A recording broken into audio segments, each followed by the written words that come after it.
Hey everybody, welcome to another episode of the Freedom Day 101 files, where we teach you a little bit about what's going on in the Freedom Day world and some concepts and principles. Today we're going to talk about tax withholding. How many of you love to get money back at the end of the year? After this, you're not going to love that anymore, so stick around. We'll be right with you.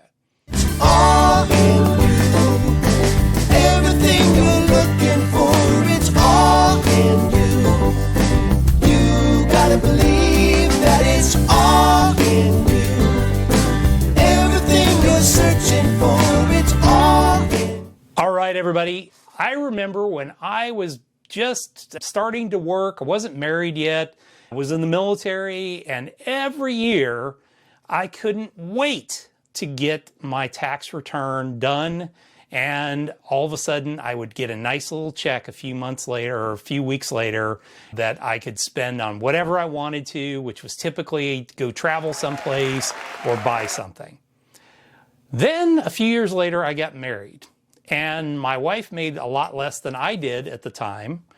We didn't really adjust our withholdings at all. And of course, when we got to tax time that next year, we got a really ugly surprise that we actually owed money, and we owed a lot more than we thought and a lot more money than we had at the time. And that changed my relationship with the IRS. I began to look at them not as the big happy thing that came once a year. I got to see it as oh my God, how much am I going to have to pay this year? Immediately, I went in and changed my tax withholding to make sure I was withholding enough so that I got a tax return at the end of the year. I got that money from the government. Now, do you realize how stupid that actually sounded? I got a return from the government. Guess what? The government didn't give me any return at all. All they did was give me back the money I had been overpaying and letting them borrow for an entire year. And then I got my money back at the end of the year with no interest paid. You should think of it the same way. We need to all get to the point where we adjust our tax withholding. You shouldn't wait for it to come at the next year because, one, you've let the government borrow it, but two, that money could be potentially used to help you get closer to your Freedom Day. So how are you going to do that? There's a couple of easy ways to do it. The simplest way is to download from the IRS website, irs.gov.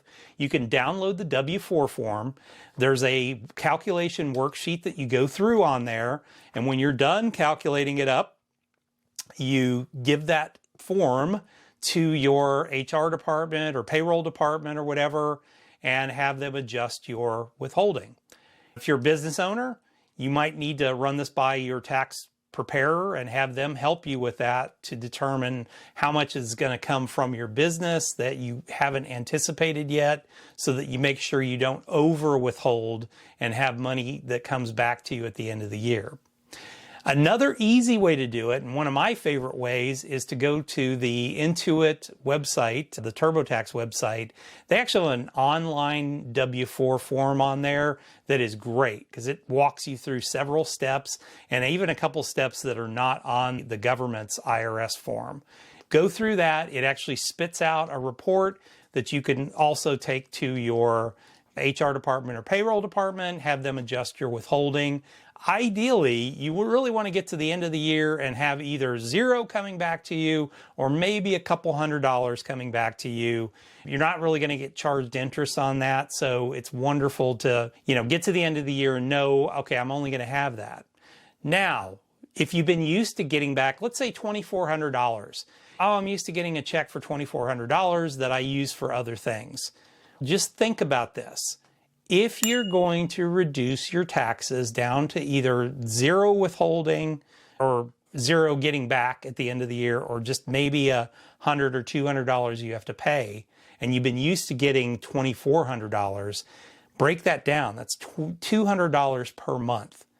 How fast could you reduce your debt if you applied that $200 to your debt instead of handing it off to the IRS to hold for you for a year? How fast could you build up assets to be able to use for other purposes, like buying an asset that generates a passive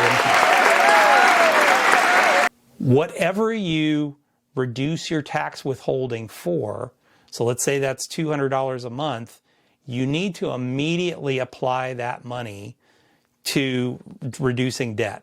Set it up on your, if you're paying off credit cards, set it up on your payoff on your credit cards, an extra $200 right away. You will never notice the difference, and you will not find other ways to spend that money. So hopefully this was helpful for you. There will be lots more helpful things like this coming up. Make sure that you subscribe to the channel and also hit the notification button so that you're notified whenever we drop videos like this. We're going to do a lot more of these leading up to the upcoming Freedom Day book that is coming out and the online course. So make sure that you have this so that you can learn some of these things as we go, and there'll be lots more in the book when it comes out. So thanks a lot, and we'll see you back here the next time.